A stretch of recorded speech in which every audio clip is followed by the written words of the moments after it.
Hi everyone, আসসালামু আলাইকুম। কেমন আছেন সবাই? আপনাদের দয়ে আমিও ভালো আছি। আজকের রেসিপিটা দেখুন। আমাদের গাছের তরতাজা চাল কুমড়া মোটা মোটা করে চপ ভাজি করব। এই চাল কুমড়ার চপটা যে এত মজা লাগে আপনারা না খেলেই বুঝবেন না।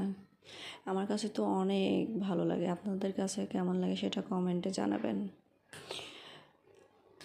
একটা গরম ফ্রাই প্যানে তেল দিলাম, একে একে চপগুলো দিয়ে উল্টায় পাল্টায় ভাজবো। আর আমাদের ছাদ বাগানে কতগুলো চাল কুমড়ো ধরেছে, আগের ভিডিওতে আমি আপনাদের দেখিয়েছি। এটা যে খেতে এমন টেস্টি ইয়াম্মি, আমার কাছে তো সেই দারুণ মজা লাগে।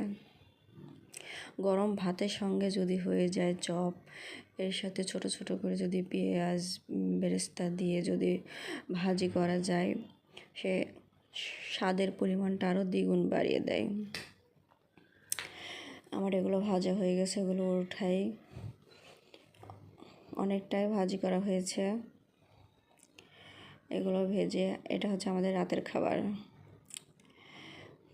2টা কাঁচামরিচ দিয়ে দিবেন আর পেঁয়াজ দিবেন। আপনারা 2টা পেঁয়াজ কুচি কুচি করে কেটে এমন করে ভাজি করবেন। এই যে আমার হয়ে গেল রেসিপিটা, অনেক সুন্দর। ওয়াও, কেমন লাগছে? এইবার আমার বর খাচ্ছে ভাত দিয়ে।